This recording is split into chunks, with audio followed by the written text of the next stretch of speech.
وذريته وآل بيته أجمعين خاصة الذين ولهم من عمله والشهداء والصالحين والأئمة الراشدين وفقهاء الدين جل تفسير الحديث والسنة والكتب الأمامية. الفاتحة. أعوذ بالله من الشيطان الرجيم. بسم الله الرحمن الرحيم.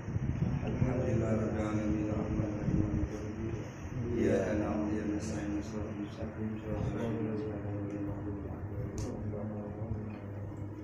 halaman 7 baris pertama itu khaliqu kulli syai'.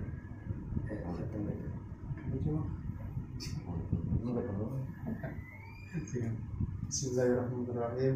Khaliqu kulli syai'in fala syarika lahu wa fala syarika lahu ta'ala bihi wa huwal al-wahid ay al-munfarid bil wahiyatihi al-qahharu ay al-mustawalla ala jami'il khalqihi anna fi datihim hukmuhu wa sultanuhu qahran fala yastati'u ahadan raddu tadbirahu wala khuruj an maqadirihi wa annahu ta'ala ba'atha sayyidina Muhammadin abduhu wa rasuluhu ila jami'il khalqi li hidayatihim ay ila tariqil khalqi wa li takmili ma'ashihim ay umuri dunyahum wa ma'adihim ay akhiratuhum fa huwa sallallahu alaihi wasallam mubashshira wa munziru wa mubayyinu linnas wa ma yahtajuna ilaihi fi umuri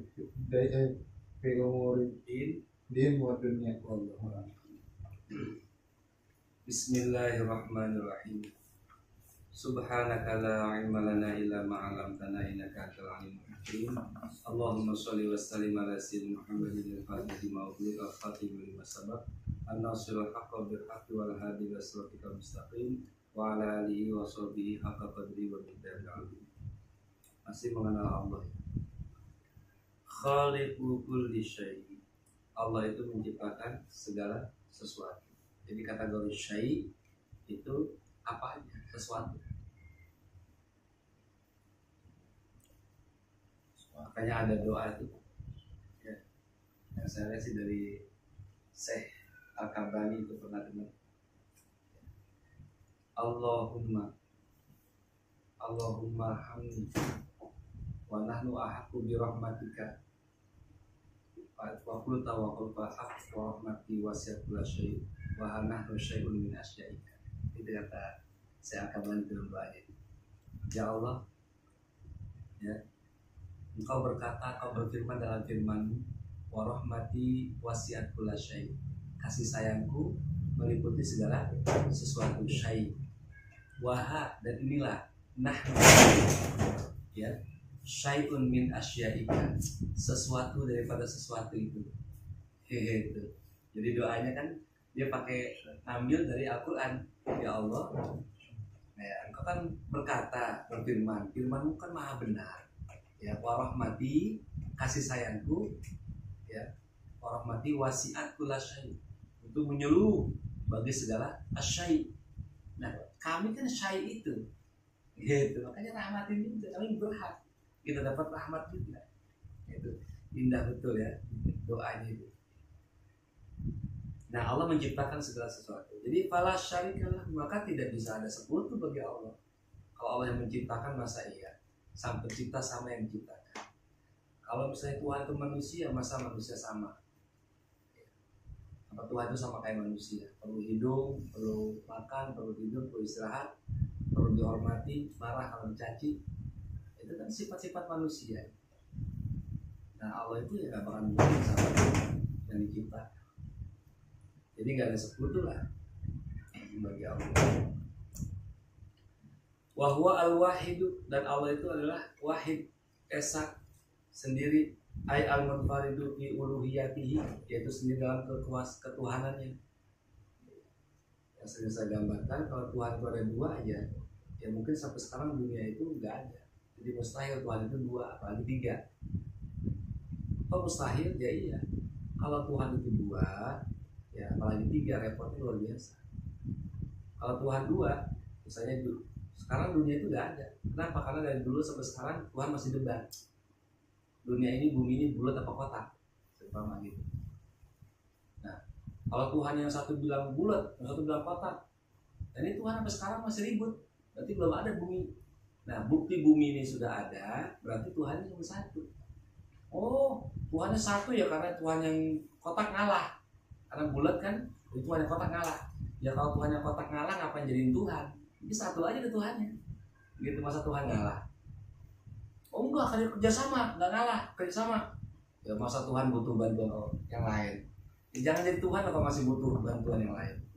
Nah gitu, makanya esaknya sendirinya Tuhan itu ya malah lebih menunjukkan kekuasaannya ya, daripada banyaknya. Apalagi Tuhannya banyak, Tuhan angin, Tuhan ini ribut kan.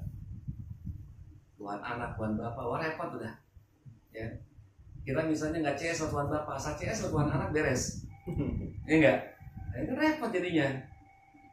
Nah kita penganut Tuhan Bapak, yang satu penganut Tuhan anak, punya utang kita nggak bisa nagih ntar di akhirat. Hah? Ya dia belain sama Tuhan anaknya dibelain. Apalagi begitu. Ya Tuhan tuh satu aja lah. Ya. Dua aja repot, apalagi tiga. Al-Qahhar, Allah itu maha memaksa, otoriter. Maksudnya al-mustawalla, itu menguasai ala jami khalqihi, atas seluruh makhluk. Anna filipihim, yang berlaku terhadap mereka. Hukmuhu, hukumnya, wasultanuhu, kekuasaannya, qahran, memaksa. Jadi Allah yang maksa. Jadi gini ya. Jadi semua alam ini kita harus sadar ya. Semua alam ini yang ada di antara kita lihat ini semuanya itu diciptakan untuk manusia. Khalaqal ardo lakum. Allah ciptakan bumi ini untuk kalian. Jadi semuanya itu untuk manusia. Semuanya Allah tundukkan untuk manusia. Semuanya, binatang apa semuanya, angin apa semua. Matahari yang segitu hebatnya, ribuan kali kekuatannya daripada manusia. Itu matahari segitu hebatnya, segitu dibutuhkan oleh makhluk hidup, tumbuhan, hewan, manusia, apa semuanya, lautan, hutan, semuanya itu butuh pada matahari. Kalau nggak ada matahari, maka nggak ada kehidupan. Makanya ada orang yang nyembah matahari. Matahari segitu hebatnya, segitu gagahnya, segitu dibutuhkannya, segitu orang banyak bergantung pada matahari. Itu matahari nggak pernah melawan Tuhan. Kenapa? Karena qaharnya Allah. Kali gitu matahari gue capek, besok istirahat ya Allah. Jangankan punya pikiran begitu, nggak bisa matahari. Semuanya nunduk. Bumi begitu juga. Kali capek berputar gitu bumi, nggak bisa. Dia pengen ngomong sama Allah, ya Allah istirahat. Tapi manusia istirahat mulu. Libur. Nah, itu jadi untuk menjalankan perintah Allah mereka tuh yang begitu hebat, begitu kuat, begitu gagah, angin, hujan yang begitu kekuatan yang melebihi manusia nggak berani ya untuk tidak menjalankan perintah. Ini manusia. Kenapa kalau Allah nggak jadikan nggak diizinkan mereka untuk beristirahat sebentar pun? Kenapa? Karena Allah ciptakan mereka untuk manusia. Jadi kita harus tahu disayang sama Allah itu. Jadi mereka nggak berani berbuat apa? Karena apa? Kata matahari, kata bulan, kata semua alam ini kata kami diciptakan untuk melayani manusia. Seluruh di dunia ini diciptakan Allah untuk melayani manusia. Nah, manusia diciptakan untuk melayani Allah, ibadah kepada Allah. Ini qaharnya Allah. Kalau Allah nggak punya qahar ya buktinya gini ya. Kita lihat ya di BKT itu ada anak kecil nunggalin kuda, nurut aja. Anak kecil usianya berapa? Kuda usianya berapa? Ini bisa aja kuda banding ke bocah. Kadang-kadang ditarik ke anak kecil tuh, nurut aja kuda. Ya, artinya apa? Kuda yang segitu hebat, yang tua, yang gagah, yang perkasa, ngalahin ke bocah kecil. Karena memang Allah yang nundukkan itu kuda untuk manusia. Gitu. Nah, sehingga jangan heran kalau ada binatang yang nggak ditundukkan sama manusia, nggak bisa. Orang yang merah ular dari kecil, dipiara, dibayi, tetap aja kalau matok aja. Kenapa itu sebagai dalil, wahai manusia, kamu jangan lupa diri. Walaupun engkau pintar, engkau kaya, segala macam ini, ya, ini semua tuh kebaikan-kebaikan ini aku yang nundukkan, bukan diri kamu. Gitu, bukan? Karena kita sekarang suka apa? Suka lupa diri gitu. Maksud lupa diri itu gini. Kebaikan Allah kita suka selewengkan. Ya, makanya Allah ciptakan juga makhluk kalajengking itu nggak nurut sama kita, tetap nyengat kita. Ya, artinya apa? Lu nggak bisa itu bikin ngerti nurutin kalajengking. Gitu. Kalau mau nyengat aja. Ular juga begitu, buaya juga begitu. Biar ada kecil kalau saya rusak-rusak mulu. Kalau waktu makan kamu ya makan juga. Ini menandakan bukan kau yang menundukkan binatang ini, tapi aku kan Allah. Ada nggak orang yang udah di apa?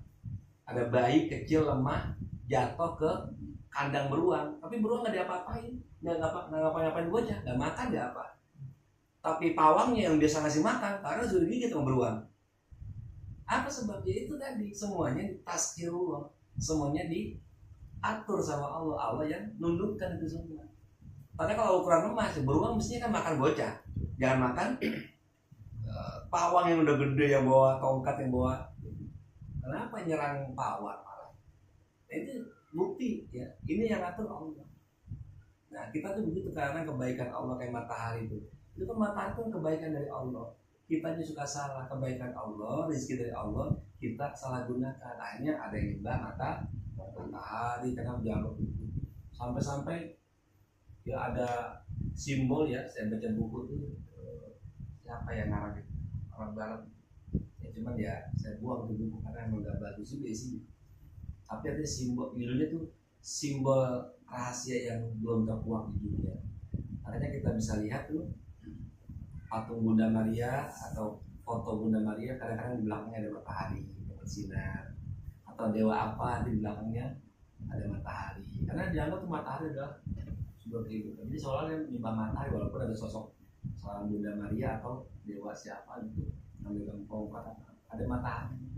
Cuma kalau Islam simbolnya kan dikasih apa? Bulan bintang. Dibilangnya bulan itu Tuhan, bintangnya Nabi Muhammad. Itu kan makanya saya buang itu karena ya bulan bintang itu karena simbol Islam. Bukan tentang simbol Islam juga dari masjid. Tidak ada bulan bintang gitu. Bukan. Ya itu kan. Ini saya buang. Siapa yang ngalah itu? Makanya Armstrong gitu. Robert Armstrong atau siapa itu. Tapi orang-orang pada tantangan sama dia tuh.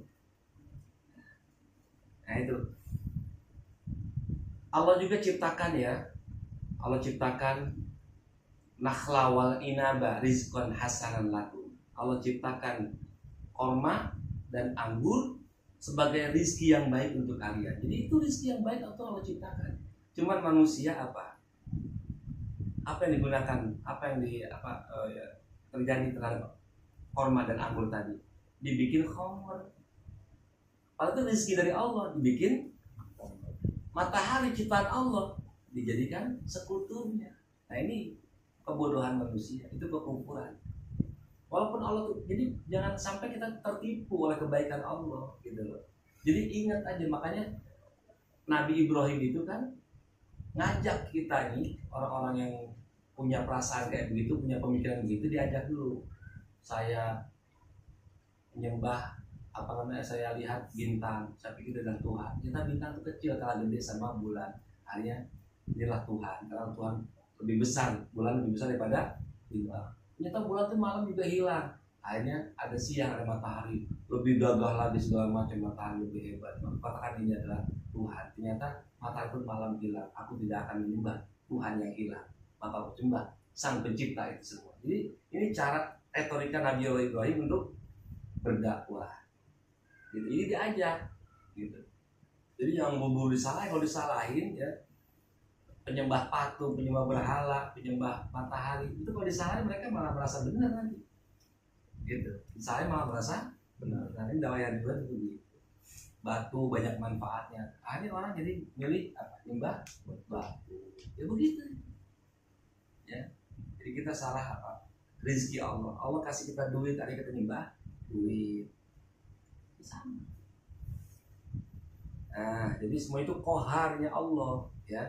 Semua makhluk ini ya, koharnya Allah. Allah yang maha memaksa, Allah yang pengen.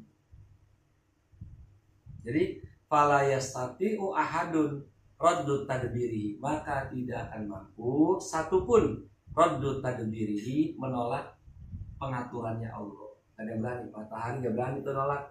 Kalau udah atur kamu gak boleh. Jadi telat 1 detik aja gak bisa matahari. Kenapa? Saking nurut sama Allah. Kamu terbit jam segini, terbenam jam segini. Bulan juga begitu, semuanya, bumi juga begitu, bergerak. Hujan 1 tetes pun gak boleh lebih. Kalau udah atur 1 tetes pun gak bisa lebih, gak bisa kurang. Nurut semua. Segini kapasitas turunnya, ya segitu udah. Bumi tampung, gak pakai nolak. 1 tetes pun jangan kau tolak, jangan kau muntahkan lagi. Nah ini bumi nurut semua. Nah manusia doang yang heran aneh gitu, ya. Manusia doang. Semuanya tuh seluruh alam ini takdir sama Allah, nurut sama Allah. Nah inilah uniknya manusia ini. Uniknya manusia, unik.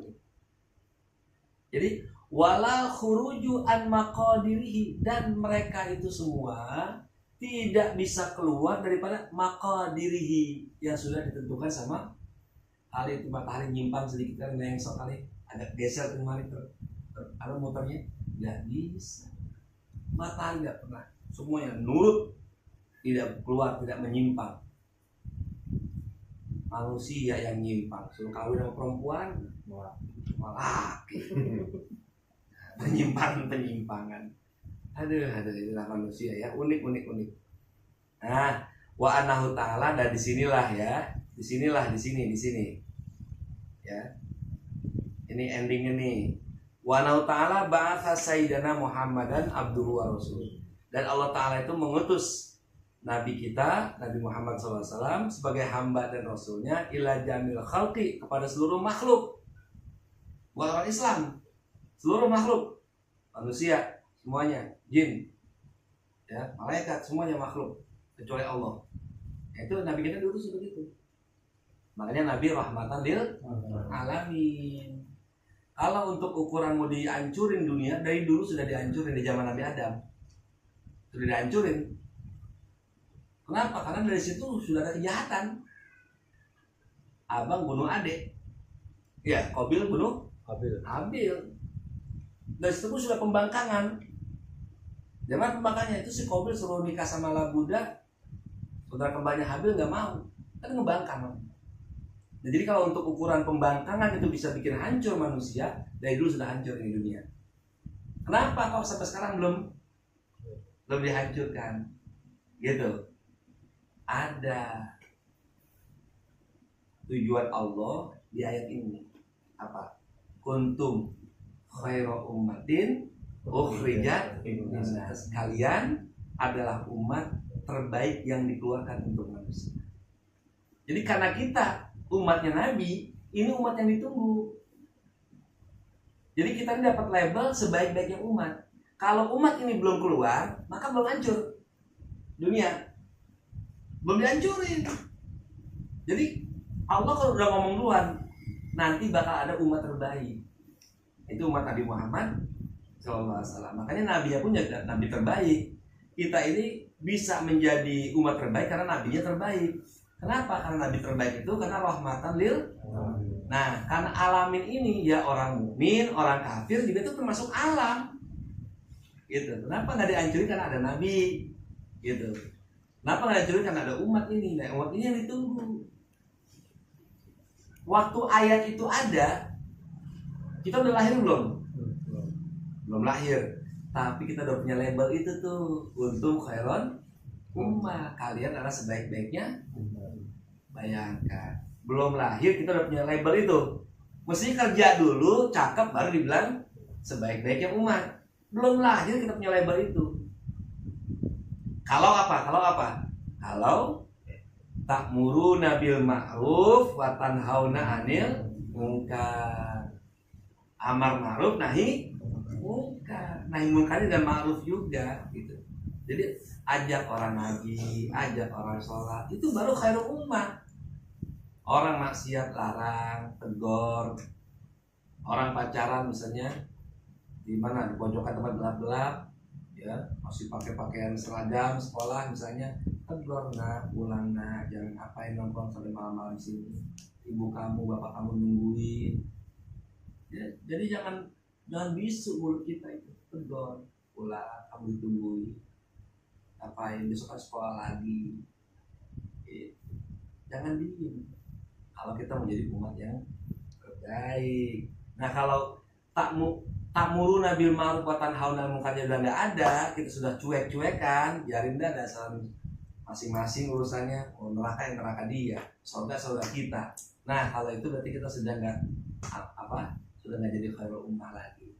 Pantas sudah yang orang alimnya cuek, ya tidak amar ma'ruf tidak nahi munkar, kita pun selaku umat khairul ummah ada punya sifat itu, ya kita ajak saudara kita, adik kita. Jadi yang namanya dakwah itu bukan guru aja amar ma'ruf nahi munkar, kita ada masing-masing amar ma'ruf nahi munkar. Nah itu yang ditunggu. Jadi kita nih ya, bumi, matahari, gunung gak disuruh meletus, gak disuruh meledak, gak disuruh tabrakan. Kenapa? Karena nunggu ayat itu. Dan itu adalah umat Nabi Muhammad Sallallahu Alaihi Wasallam. Jadi pas dari Nabi Muhammad ke umat. Jadi kalau sudah itu sudah gak ada, label khairul ummah sudah gak ada. Ini kita kan masih alhamdulillah nih, beranggar di pengajian, mengajak orang, ya kita semua hadir di sini, ya. Terus saya diajak berbuat baik di sini, ya alhamdulillah, itu namanya amar ma'ruf nahi munkar. Mungkin kalau saya nggak diajak ngaji di sini ya mungkin saya di rumah nonton TV, ya, maksiat terus segala macam. Ini kan amar ma'ruf nahi munkar. Minimal gitu ya, 1 jam ini kita berbuat baik, kan begitu. Itu ke rumah. Itu alasan Nabi kita.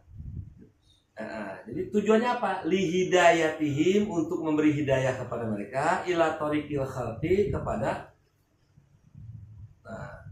khalqi apa, al-haqqi yang paling enak ya. Yang paling enak sih al-haqqi ya, thoriqil haqqi, jalan yang benar. Kalau thoriqil khalqi, jalan yang makhluk.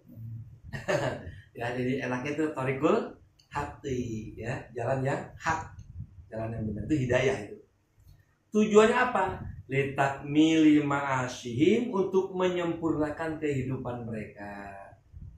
Ai umuri dunyahum, itu urusan ya dunianya mereka. Jadi Nabi Muhammad itu untuk menyempurnakan urusan kehidupan kita. Ya. Nabi ngatur cara makan, cara minum. Ya, kalau kita mau menyalurkan syahwat, ada namanya jalur pernikahan. Itu semua diatur.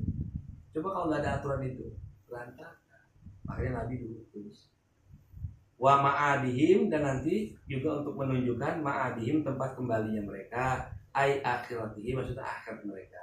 Fahuwa, karena Nabi SAW itu mubasyirun, pembawa berita gembira, wa mundirun, pembawa peringatan, mubayyinun linnas, dan penjelas bagi manusia.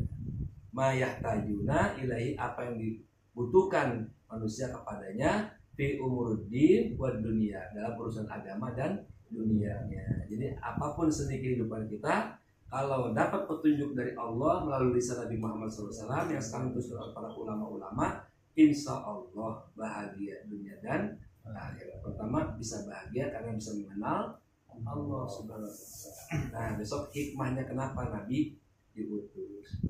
Allahumma sholli ala Allahumma sholli ala wassalamualaikum warahmatullahi wabarakatuh.